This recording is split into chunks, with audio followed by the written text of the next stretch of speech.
जो आखिरी में लिखा है, जिन प्यारों पर ओ जग वालों, जिन प्यारों पर ओ जग वालों, वो खास इनायत सतगुरु की, उनको ही संदेशा आता है और वो ही जयपुर में बुलाया जाता है।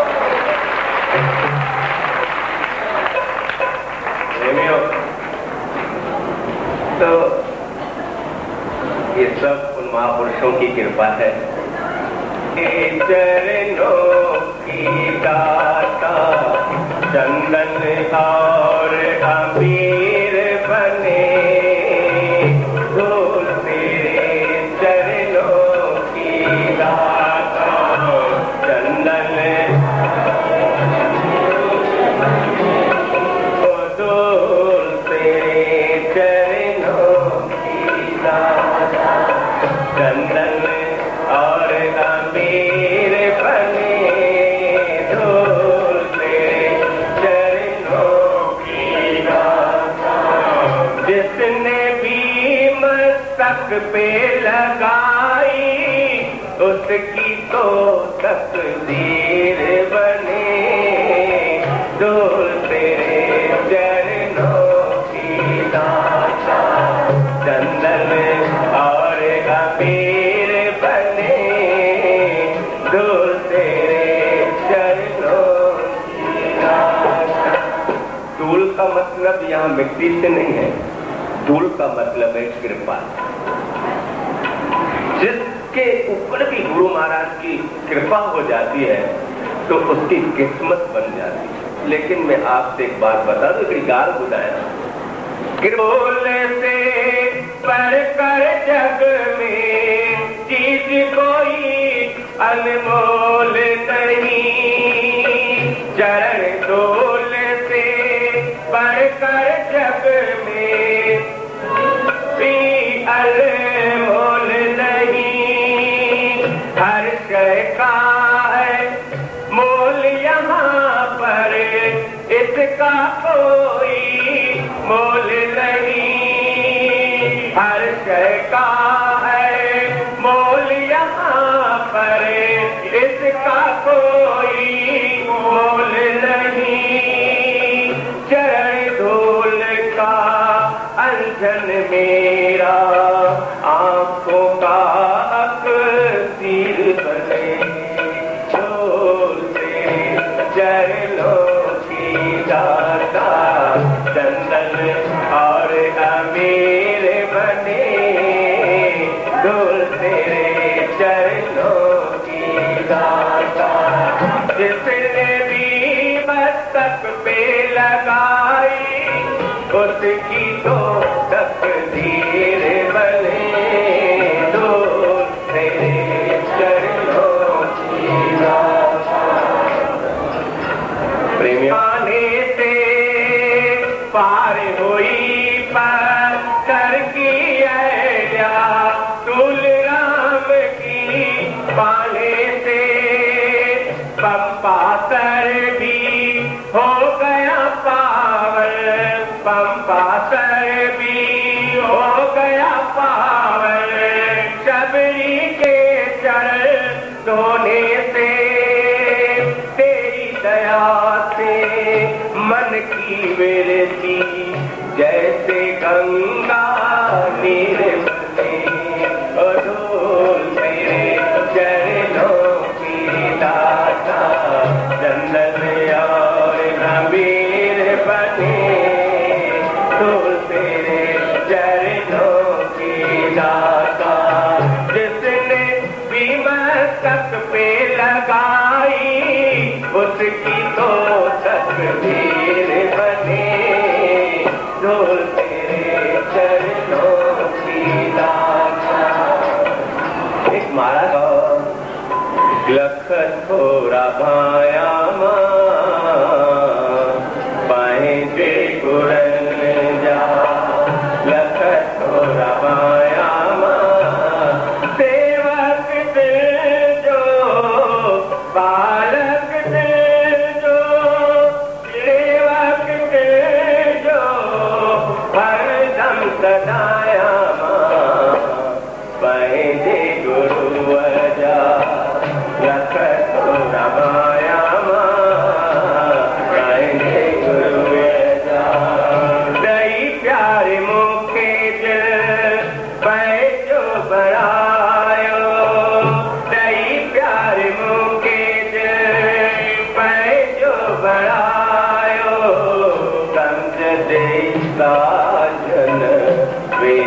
समझायो समझ ले साजन वे समझायो चुमी चलत जा चुमी चलत जा चुमी चलत जा बाग ही बनाया पैदे गुरु लखत रमाया पैदे गुरु पैदे गुरु जोर से मन में हिकिड़ो वीचार आयो लखत रमाया पैदे गुरु लखत रमाया सेवक दिल जो हर दम सदाया पैदे गुरु पैदे गुरु बड़े प्रेम प्यालो सबके प्यारो बड़े प्रेम प्यारो सबके प्यारो दई बहुत आ समझो अंदर दियो बारो दई बहुत आ समझो दई दियो बारो बोली मिलत के बोली मिलत के बोली मिलत के कीन बुलाया पैदे गुरु पैदे गुरु लखत रमाया पैदे गुरु पैदे गुरु सवे जो जय श्री कृष्ण सदा याद आन सदा याद रहंदा अड़ा संत जोगी वीरे लेके मिलंदा सदा याद आन सदा याद रहंदा अड़ा संत जोगी वीरे लेके मिलंदा सचो संत स्वामी देवराम आयो सचो संत स्वामी देवराम आयो खड़ी तो सच जो को हलायो सतनाम साकी सदाई प्याचवंदा सतनाम साकी सदाई प्याचवंदा अड़ा संत जोगी वीरे लेके मिलंदा अड़ा संत जोगी वीरे लेके मिलंदा सवे जो जय श्री कृष्ण प्यार का जोगी आया एक जोगी आया एक जोगी आया एक जोगी आया अमीरापुर के वो स्वामी अमीरापुर के हैं स्वामी कट कट के अंतर्यामी एक जोगी आया एक जोगी आया एक जोगी आया एक जोगी आया शहर कलू के बाग जगह तो महापुरुष का जन्म हुआ शहर कलू के बाग जगह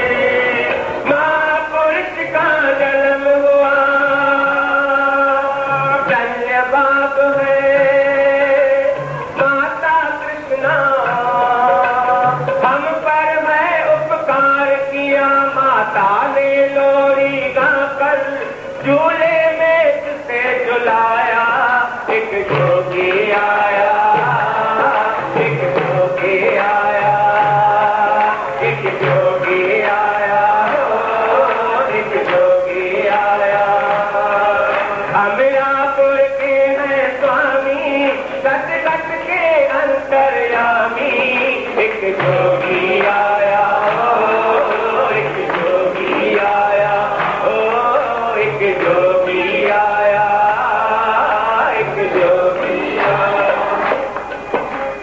अमीरापुर आसान बनाकर प्रेम का पंथ चलाया, अमीरापुर आसान बनाकर प्रेम का पंथ चलाया।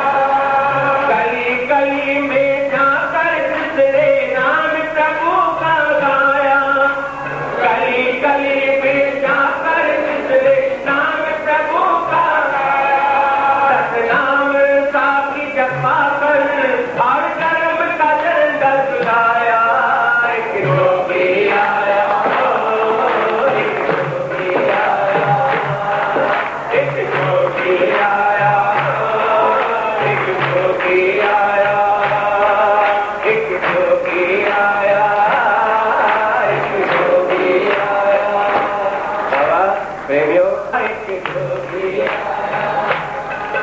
एक जोगी आया, एक जोगी आया। आखिरी पंक्ति समझ लो। अमीरापुर ओ स्वामी सर्वानंद ज्ञानी संत हुए लासानी। जब तक चांद सितारे होंगे रहेगी अमर कहानी। सत्संग सुना कर हमको और सबको नाम जपाया। एक जोगी आया, एक जोगी आया, ओ एक जोगी। सतगुरु शांति प्रकाश सबके, सतगुरु शांति प्रकाश सबके है सुखकारी। प्यार प्रेम से सबको देते थे हो गए उपकारी। ते रूप प्रभु का स्वामी, ते रूप प्रभु का स्वामी, जो सबके मन को भाया।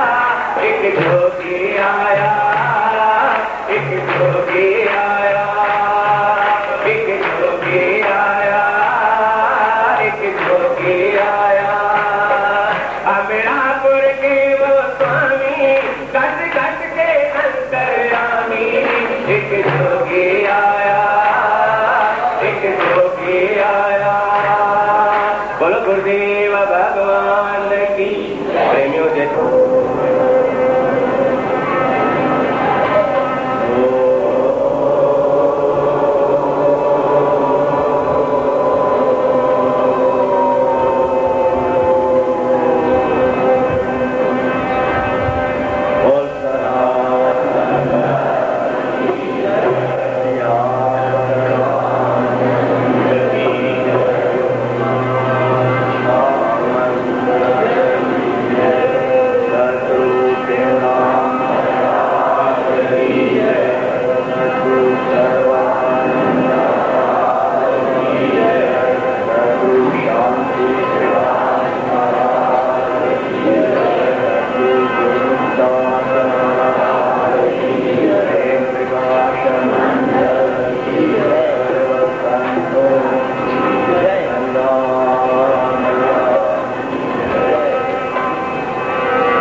आचार्य संत स्वामी देवराम महाराज वे स्वयं को जगाने का भरसक प्रयास कर रहे हैं। अपने आप को जगाना, सावधान करना एक आश्चर्य की बात है। महाराज जी स्वयं अपने मन को समझा रहे हैं, समय का जो बीत रहा है उस पर ध्यान दो और आपका समय ऐसे व्यर्थ न चला जाए। जब तुझे ज्ञान हुआ है तो इसे व्यर्थ मत जाने। लेकिन ये बातें महाराज सोच रहे हैं बहुत कठिन है और जटिल भी है, लेकिन कैसे हाथ में आएगी?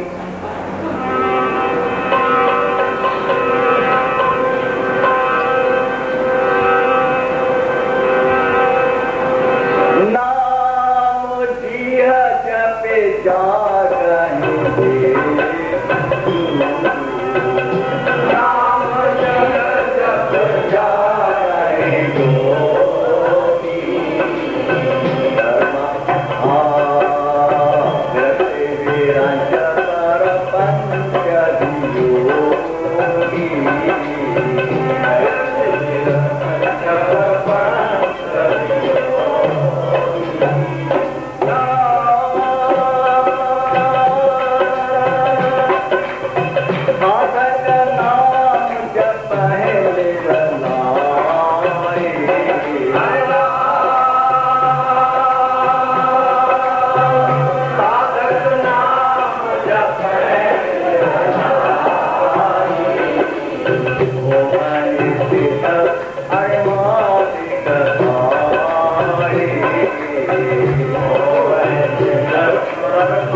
अपने विचारों को अतीत काल में ले जाते हैं और वह कहते हैं जप की महिमा। तुम्हें मंत्र मिला है, उसका निरंतर जप करो।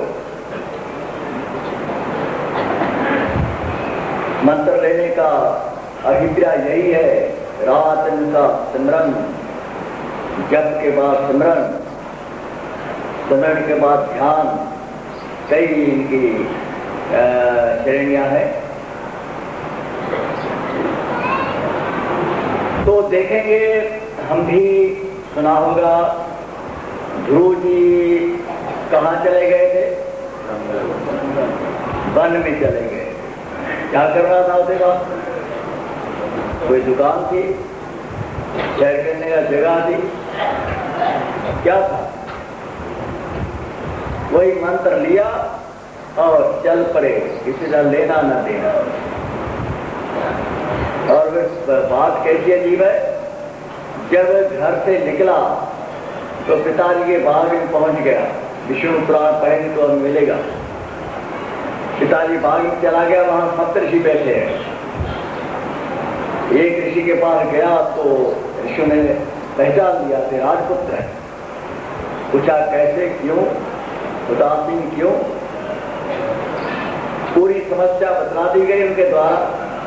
तो ऋषियों ने, एक ऋषि ने मंत्र दे दिया, इसका जाप करो तो तुम्हें सभी कुछ वापस मिल जाएगा। ध्यान आया, वो संत बैठा, वहां भी जाना होगा। सातों ऋषियों के पास गए, लेकिन बतलाया क्या गया? एक ही मंत्र जो पहले ऋषि ने बताया था वही, दूसरा तीसरा चौथा पांचवा नहीं। ऐसा विष्णु पुराण यदि पढ़ोगे तो हमें ये सारी बातें वहाँ हमें मिल जाएगी।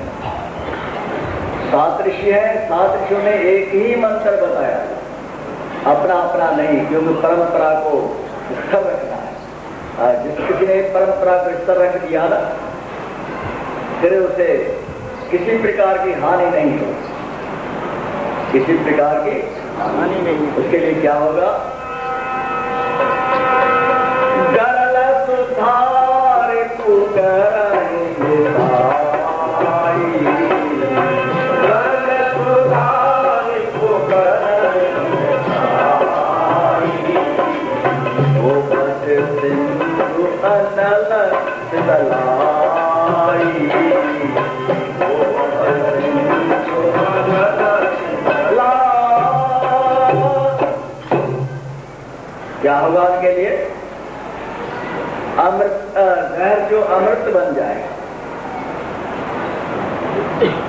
और शत्रु सज्जन हो जाएंगे और संसार सागर छोटी सी नाली बन जाए और आग जो है वो शीतल हो जाए। कब? जब परंपरा को स्थिर बनाए रखने का प्रयास करेंगे तब। तो ऋषि लोग इन तत्वों को जानते थे, वास्तविकता को पहचानते थे, क्योंकि फिर भी लोग है ना, इसने ये मंत्र बतलाया, मैं से जरा ज्यादा बतला दूं। और ये अच्छा नहीं है, इससे और ये बड़ा है, ये अच्छा नहीं, ये और बड़ा है, हमारा बड़ा है, ये बड़ा है। तो ये मंत्र जो है वो सतोगुण में आते हैं, ये मंत्र है सतोगुण में आते हैं। तो सात्विक चक्कर जो है ना, वे हमें शास्त्रों के द्वारा दूर हो जाएंगे। महारात्माओं का जो जीवन है उसे पढ़ने का प्रयास करेंगे। तो वही मंत्र लेकर के जंगल में चले गए और वहां जाकर के साधना की। साधना क्या करनी थी? वही मंत्र बार बार बोलना, वही मंत्र बार बार कहना। तो हम लोग वहम में पड़ जाते, एक ही बात तो बार बार बोले, फायदा क्या? एक ही बात को बार बार क्यों करें? लेकिन देखा जाए तो हम 24 घंटों में, रात दिन में, जीवन भर में वही बातें करते आते हैं, वही बातें करते आते हैं। उसी घर में रोज आते हैं। ये नहीं सोचा इस घर तो पहले रात से अब दूसरे घर में रहना होगा, बदलना होगा, कभी सोचा ही नहीं। उसी पलंग पे सोते हैं और सोचे तो रात को इस पे सोए, अब दूसरा होना चाहिए। वही कपड़े पहनते हैं, बोला कल पहना अब आज ही क्यों इसको पहने। उसी दुकान पे जाते हैं रोज और कहने समझे मैं आज कल तो इस दुकान बैठे थे, आज नया दुकान खोलना चाहिए। तो कहाँ, कब तक? सब घर की बातें, बाहर की नहीं है, और घर में ही ढूंढना होगा।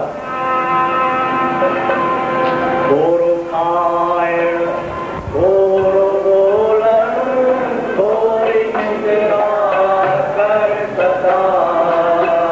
गोरो खायण, गोरो बोलन, थोड़ी निजरा कर सदा। कटी खाजो एक रमा कर यो बनाने कर दिला।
सभी बातें घर में है, बाहर कुछ नहीं है। लेकिन जिन खोजा तुम पाया गहरे पानी पैठ, बाहर नहीं मिलने वाली। जिन खोजा, खोज कहाँ पर होती है? विज्ञान सामने है।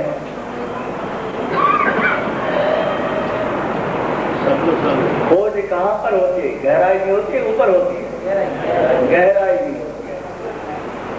कोई भी पदार्थ लेना हुआ धरती में घुसना ही पड़ेगा। मशीन जाती है, लेकिन पहले जमाने में मंत्र भी जाते थे घुसने, जमीन घुस जाते थे अंदर। पुराना जमाना इंसान भी जमीन में घुस जाता था खोज करने के लिए। आज तो मशीन जाती है। तो जब तक एक गहराई में न जाए, कोई भी न जाए पाए, तो क्या मिलेगा? कुछ नहीं। तो जप जो है ना, वो सबसे प्रधान है। जाना चाहे गूढ़ गति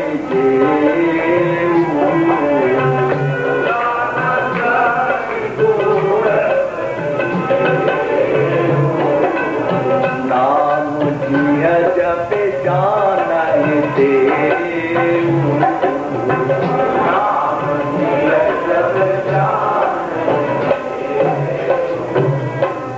जो कोई भी गूढ़ विषय जो सत्य है ना, सत्य है, संसार है,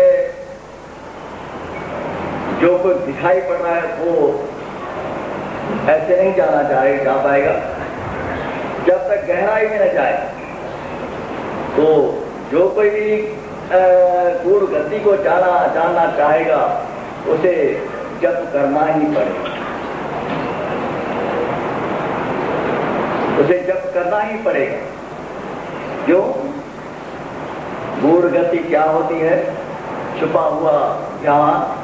गीता भगवान ने कहा मैं इसमें इससे भी गुप्त ज्ञान बनाता, इससे भी गुप्त। कई बार आप गीता पढ़ने वालों को मालूम होगा, कोई ज्ञान ऐसा कई बार भगवान ने अर्जुन को समझाया।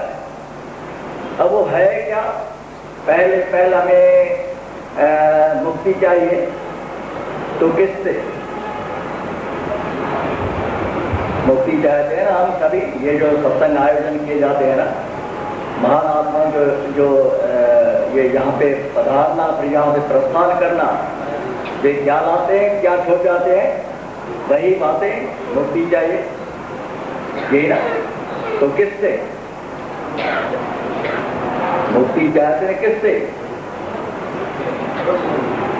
ये भी निश्चय नहीं।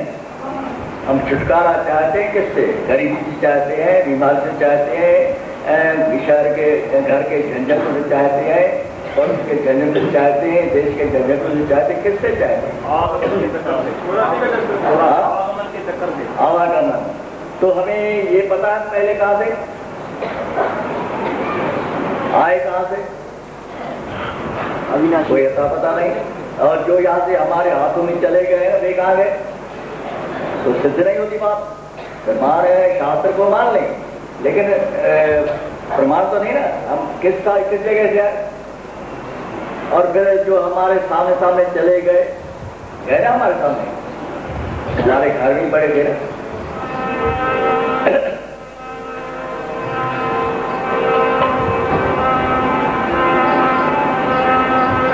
पेट पकड़ कर माता रोए, बाह पकड़ कर भाई, पेट पकड़ कर माता रोए, बाह पकड़ कर भाई, पेट पकड़ कर माता रोए, बाह पकड़ कर भाई, पेट पकड़ कर माता रोए, बाह पकड़ कर भाई, झपट झपट कर तेरा रोए, झपट झपट कर तेरा रोए, झपट झपट कर तेरा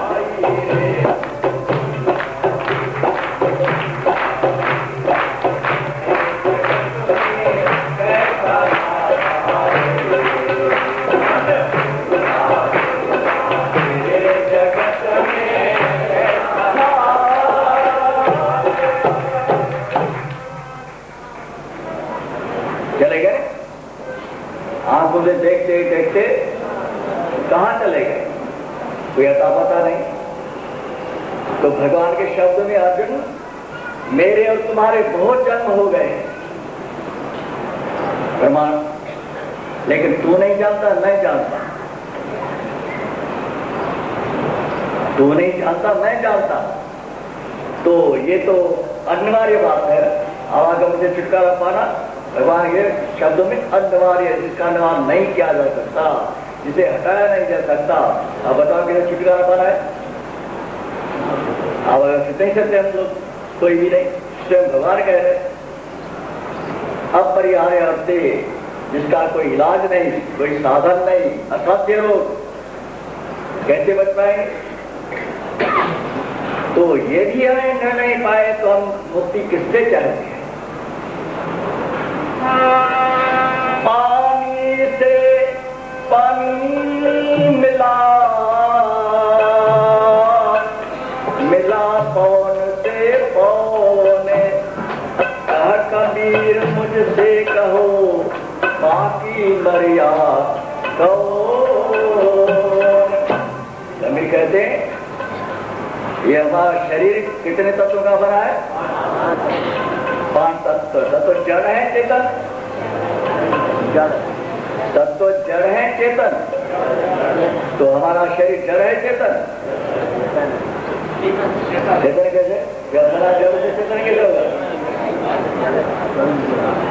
हमारा शरीर जड़ है या चेतन? और तत्व जड़ है चेतन। जड़ से चेतन की उत्पत्ति कैसे होगी? क्यों नाम अपना नहीं जड़ मान ले? क्यों जड़ से बनी जड़ होती, सोने से बना सोना ही होता है। अंगूठी सोने से बनी तो सोना ही कहलाएगा या मट्टी कहलाएगी? तो 5 तत्वों से बना शरीर तत्व जड़ है, आप ही कह रहे। तो तत्वों से बनी चीज जड़ होगी या चेतन? जड़। तो हम बोलते हैं तो जड़ है चेतन। ये आवाज किसकी है? आवाज किसकी है? बिजली की है या मशीन की? ये आवाज बिजली की है या मशीन की? हाँ, एक बात बताओ, बिजली की है या मशीन की? मशीन की। हाँ, और ये आवाज या हवा की? मशीन की है ना। टीवी में जो पिक्चर आती है ना, वो मशीन की है या बिजली की? हाँ, मशीन की। दोनों की नहीं, एक बात होगा, मशीन की। मान लो कह रहे दोनों की, बल्ब में से तार जल रहा है, जलते गुल हो गया, तो क्या गया? जो है हाथ लगाओ तो पकड़ेगी। मशीन खराब हो गई, बिजली खराब नहीं हुई, मशीन। रेडियो नहीं बजता, बजते बजते बंद हो गया, तो क्या हुआ? बिजली की निकल गई। कौन खराब हो गया? बिजली खराब हो गई या रेडियो खराब हो गया? मशीन खराब हो गई। कार चलते चलते बंद हो गई तो क्या बिजली खराब हो गई या कार खराब हो गई? मशीन खराब हो गई। तो हम बोलते ही बोलते हमारी जीवन बंद हो जाए तो हमारी आत्मा क्या कहते हैं, गूंगी बन गई। हमारी मशीन जो मुंह है, जीवन, वो खराब हो गई। आंख नहीं देखती तो क्या, कौन खराब हुआ? मशीन। कान नहीं सुनती, आंख नहीं देख सकती, पाँव नहीं चल सकते, हाथ नहीं चलते, तो क्या क्या खराब हो गया? मशीन, आत्मा नहीं। लेकिन जड़ चेतन से हम कैसे अरे को चेतन बतलाते? तो हमारे ऋषियों ने इन तत्वों को खोजा, आखिर एक शरीर है क्या? तो हमारी याज्ञवल्क्य मुनि बहुत विद्वान थे, उनने उन्हें बड़ा भारी तपस्या की, तपस्या जब करके उन्होंने महान सिद्धियों को प्राप्त कर लिया था। और ऐसा नहीं, कैसे जब किया जाता है? वो जब विद्यालय में पढ़ते थे, छात्र, छोटा बच्चा, तो छात्र बच्चे ही होते हैं, तो वैशंपायन मुनि के यहाँ वो पढ़ा करते थे विद्यार्थी। एक दिन ऋषियों की सभा लगी, ऋषियों को सबने सभा बुलाई और कहा समय पर पहुंच जाना सभा में। तो बड़ा जो ना पहुंचेगा उसे ब्रह्महत्या का पाप लग जाएगा। ये हमारे ऋषियों का सिद्धांत ही नहीं, एक परंपरा है। समय पर ना पहुंचा उसे ब्रह्महत्या का पाप लगेगा। दंड रखते थे हर चीज को पहले कर, दंड के बाद सब बातें करते थे। ऐसे नहीं बात नहीं करते थे, चलो आया तो आया, चलो हमारी सभा होगी हो जाए। नहीं पढ़ा तो क्या हुआ, क्या करेंगे? पंचायत में ना पहुंचे तो क्या हुआ, क्या करेंगे? कोई फांसी तो ही चढ़ाएंगे, लेकिन पहले फांसी चढ़ाते हैं।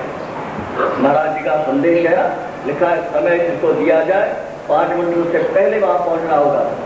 संदेश सभा संदेश पढ़ के देखो, उसने लिखा है।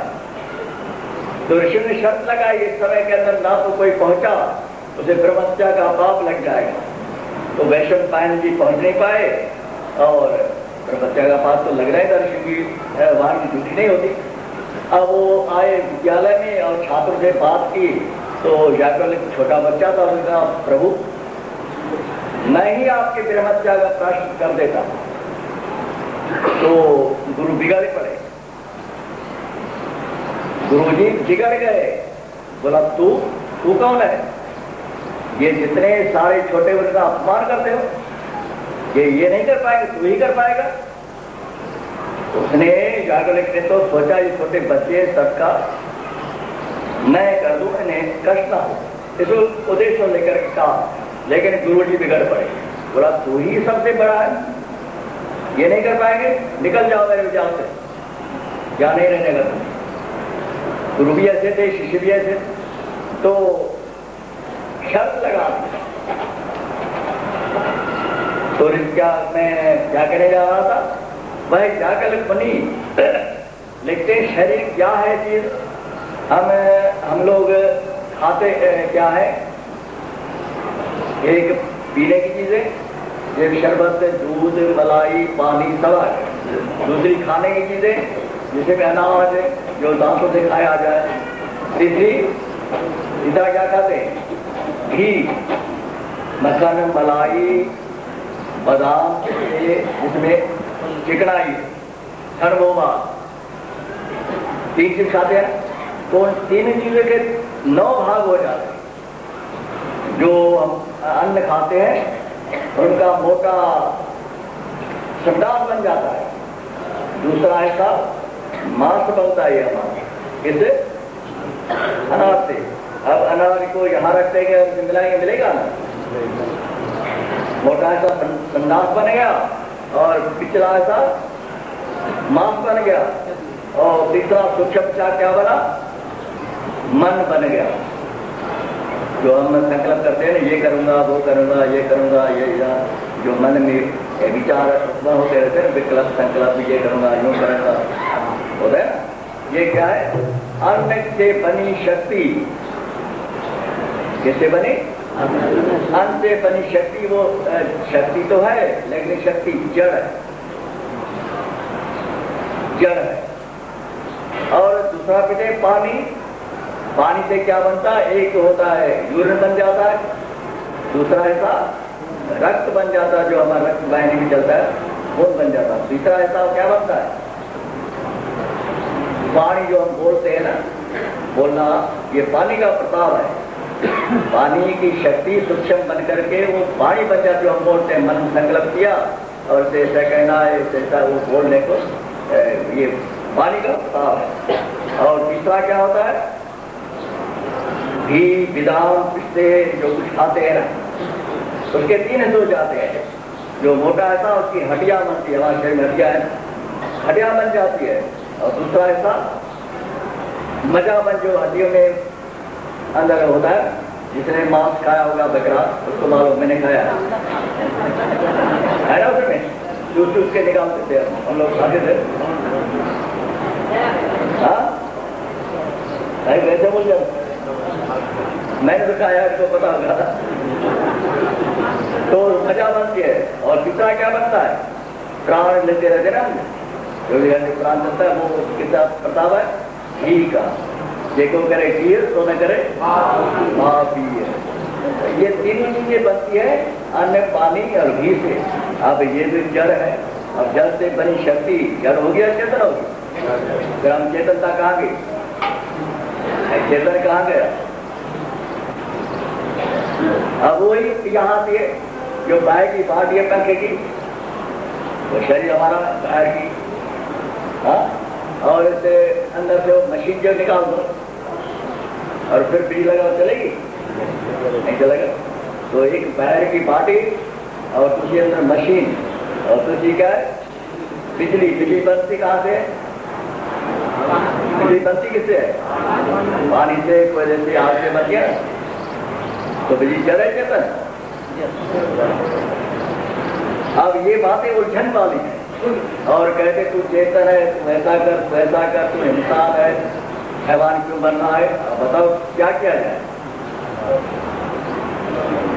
तू हैवान न बने, अच्छा कर्म कर, ये कर, वो करे, वो कर। अब कैसे किया कहा जाए, कैसे किया जाए? तो ये बातें गूढ़ है, छुपी है। जाना चाहे गूढ़ गत जेव, नाम जिए जब जाग जाने देव। वे ही सब जान पाए जो निरंतर सिमरन जाप करते रहेंगे। और कैसा जाप? ये तो सारा चीजें करते करते करते न जाने इंसान कहाँ चला जाता है। अब तरे कौन? संसार सागर कहाँ? संसार से आवागम छूट रहा है, संसार सागर से छूट रहा है, लेकिन कहाँ छूटेंगे तो बाद में, लेकिन है कहाँ? सागर तो सबने देखा होगा, जितना भी देखा हो सुना तो होगा, समुद्र सागर देखा होगा, लेकिन यह संसार समुद्र है कहाँ पे? जब सामने पानी ही नहीं, तालाब नहीं, नदी नहीं, नाला नहीं, तो तैरे किसको? जब है नहीं तो तैरे किसको? जब हो तब साधन ढूंढा जाए, आप में तैरे या नाव बनाए या कुछ करें, बेड़ा बनाए, टायर डाले कुछ, लेकिन समुद्र दिखाई नहीं देता, फिर कैसे तरे? किसको तरे? अब ये भी हम सोचने के पाए तो संसार है कहाँ पे?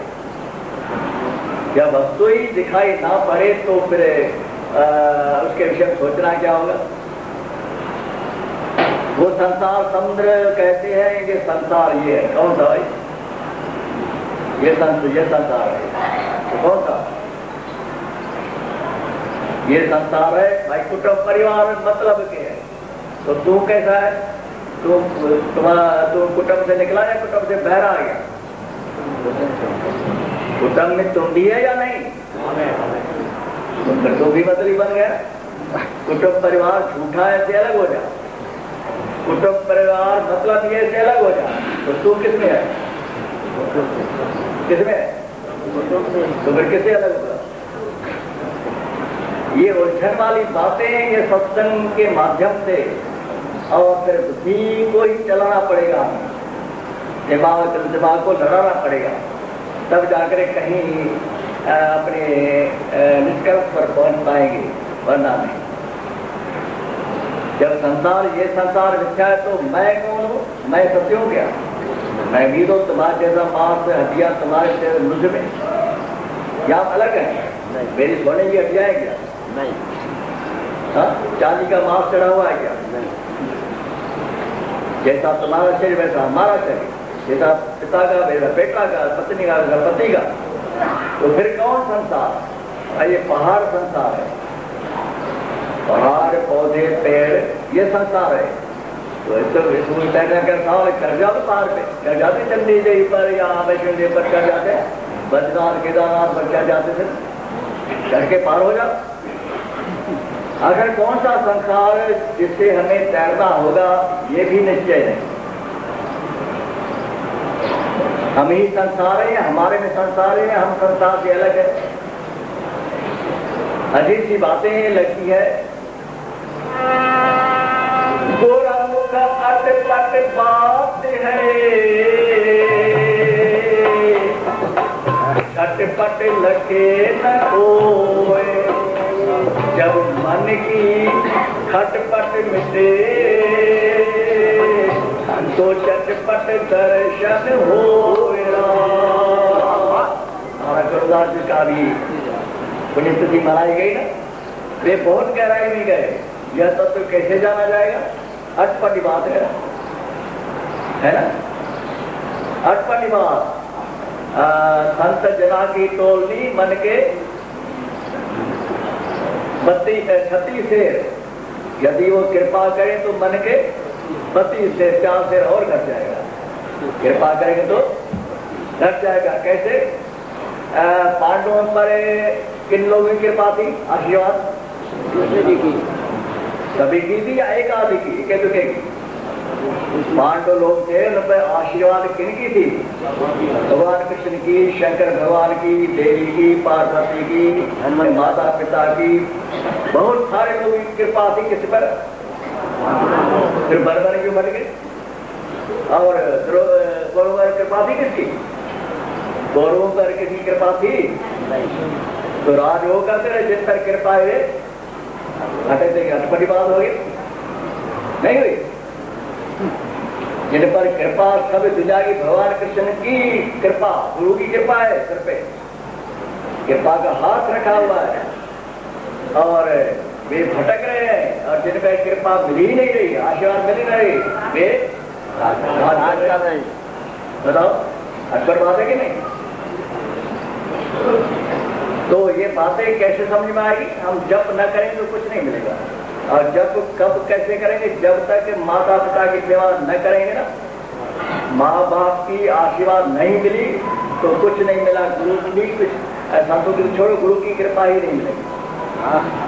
जिस किसी ने माता पिता के आशीर्वाद को प्राप्त कर लिया ना, तो जहाँ पर कृपा राम की होई, जहाँ पर कृपा राम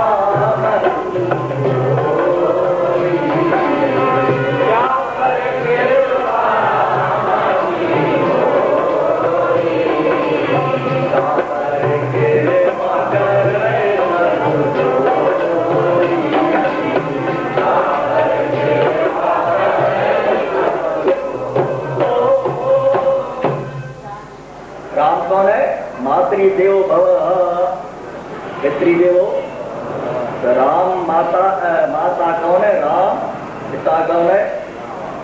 जब तक उनकी आशीर्वाद नहीं मिली किसी को भी ना, तो फिर संतों गुरु की आशीर्वाद चाहे लाख मिलती रहे, कोई फल की फल नहीं होता, बेअसर बन जाएगी। तो क्या करेंगे? पहल अपने घर के देवताओं के आशीर्वाद को प्राप्त करने का प्रयास किया जाएगा। लेकिन करेगा कैसे?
माता पिता के आशीर्वाद सहज में नहीं मिलती।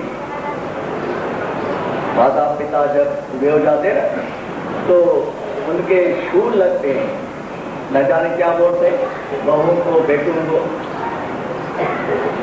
ध्यान करने से बाहर बातें कह देते हैं, लेकिन जो कोई कांटों की तरह चुभती है वो बातें अगर सहन कर गया ना तो फिर आशीर्वाद में देर नहीं।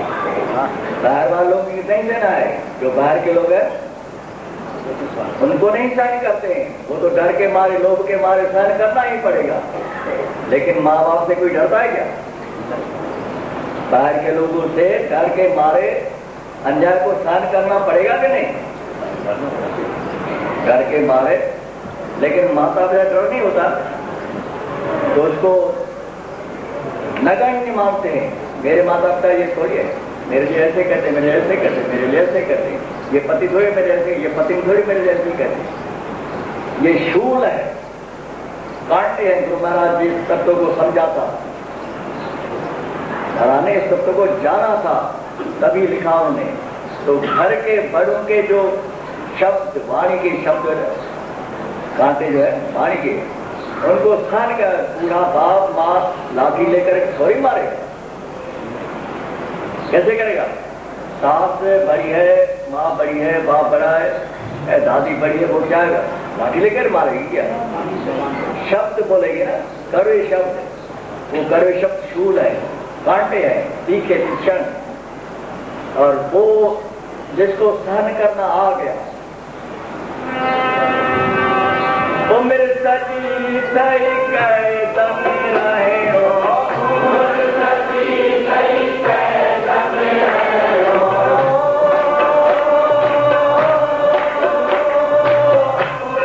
सजी सही गए तम रहे हो,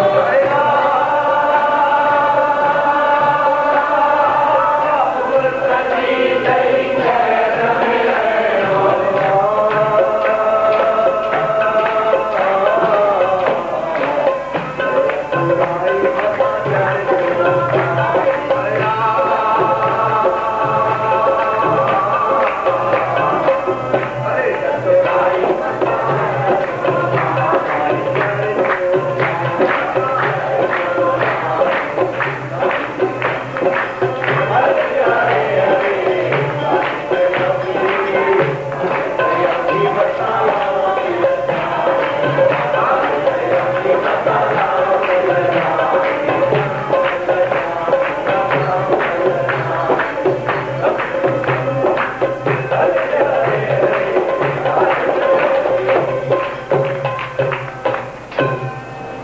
कठिन बात है।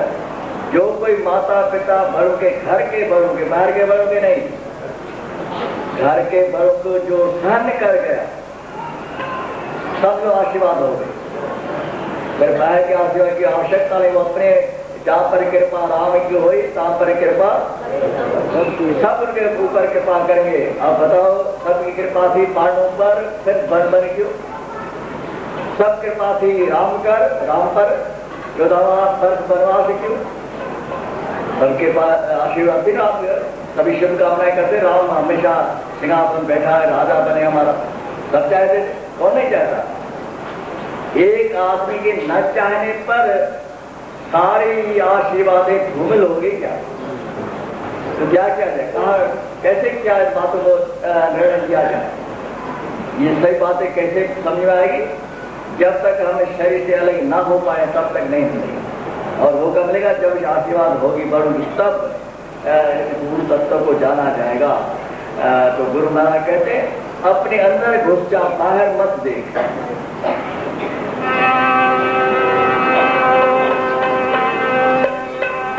गफलत तो के जियो बनायो, गफलत तो के जियो बनायो, गफलत तो के जियो बनायो, गफलत तो के जियो बनायो, ब्रह्म भावता होके बुलायो, ब्रह्म भावता होके बुलायो।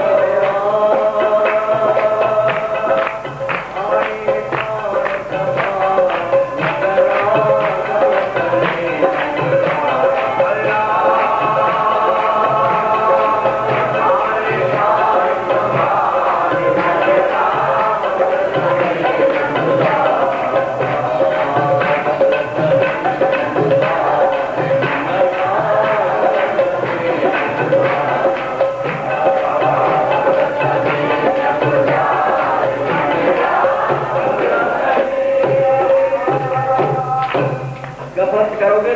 मिलेगा। तो स्थान करने का प्रयास करो। भगवान एक शब्द आया, अर्जुन यम हीर व्यर्थ अंते थे, गीता का प्रमाण गुरु महाराज के शब्द के साथ मिलता आता है। गीता ग्रंथ से, गंगा ग्रंथ से भिन्न नहीं, पूरी गीता ग्रंथ में समाई हुई है। भगवान कहते यम हीर व्यर्थ अंते थे पुरुषम। अर्जुन ये जो शूल है वो जिस किसी प्राणी को व्यर्थ नहीं करते, विसार नहीं करते और कष्ट नहीं पहुंचाते, वही अमृत को पीने के योग्य अधिकारी बन जाता है। भगवान के शब्द है, दूसरे के नहीं है। और गीता का प्रमाण काट ही नहीं सकता, न हुआ न होगा तो इस प्रमाण को काट सके। तो महाराज जी अपने जीवन में इनका कैसा था, क्या था, और सब बाधा को पार करते करते करते कई परीक्षाएं दी।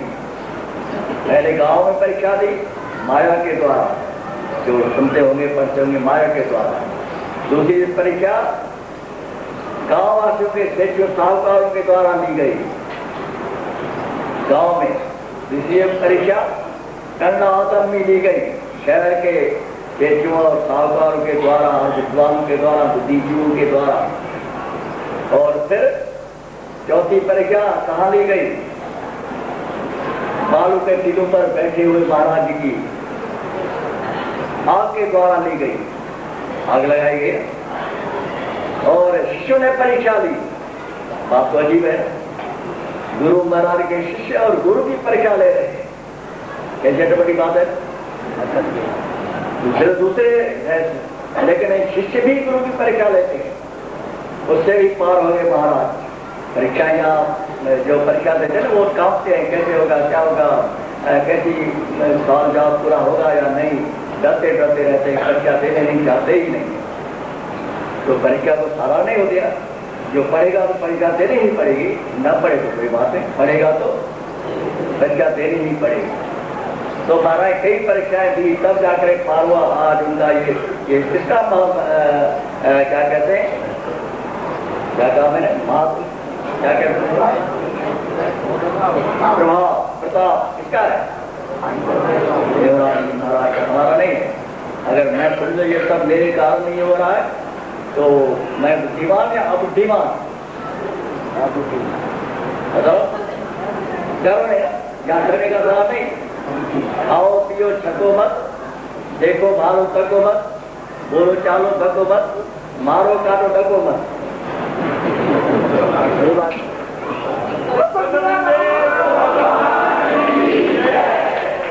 कहते हूँ हल हिम्मत रखी दे, दिल में सती डर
कहते हैं स्वयं को, आपको हिम्मत साहस है तो आगे बढ़, नहीं तो पीछे हट जाओ। किसको कह रहे? तुम्हें हमें नहीं, स्वयं को हिम्मत है तो बढ़। ये शब्द कितने मिलते हैं? उपनिषद से यमराज के द्वारा जो नचिकेता को बतलाया गया, नायम आत्मा नाया तो बल ही लभ्य, जिसमें शक्ति बल नहीं, साहस नहीं, हिम्मत नहीं, वो इस तत्व को नहीं पा सकता। और कह रहा एक गुरु शिष्य को कह रहा है, जिसमें बल नहीं, शक्ति नहीं, साहस नहीं, नायम आत्मा फल ही लभ्य, जिसमें बल नहीं, शक्ति नहीं, साहस नहीं, वो इस तत्व को नहीं पा सकता। तो हमारा वही शब्द अपने मन से कहते हिम्मत है तो आगे बढ़, नहीं तो पीछे हट जा, आगे बढ़ने का साहस न कर। जय जय जय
डंका नाम का बजाया स्वामी सर्वानंद ने, डंका नाम का बजाया स्वामी सर्वानंद ने, सोए हुओं को जगाया स्वामी सर्वानंद ने, सोए हुओं को जगाया स्वामी सर्वानंद ने, स्वामी सर्वानंद ने मेरे साथे गुर ने, स्वामी सर्वानंद ने मेरे साथे गुर ने, डंका नाम का बजाया स्वामी सर्वानंद ने, डंका नाम का बजाया स्वामी सर्वानंद ने, बचपन से विद्या को पढ़कर प्रभु की आज्ञा मानी, बचपन से विद्या को पढ़कर प्रभु की आज्ञा मानी, त्याग दिया गर्भात में